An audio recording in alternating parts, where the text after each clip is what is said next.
સુરતમાં કરોડની ચોરીની ઘટના ઉમરા વિસ્તારમાં બની. કરોડોની ઘરફોડ ચોરીની ઘટના. ટર્નિંગ પોઈન્ટ પાસે આવેલ ઓર્નામેન્ટલ જ્વેલર્સ નામની દુકાનમાં ઘરફોડ.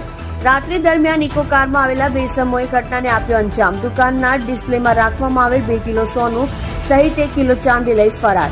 દુકાનનું આખું શટર ઊંચું કરી કરોડોની ઘરફોડ ચોરીની ઘટનાને આપ્યો અંજામ.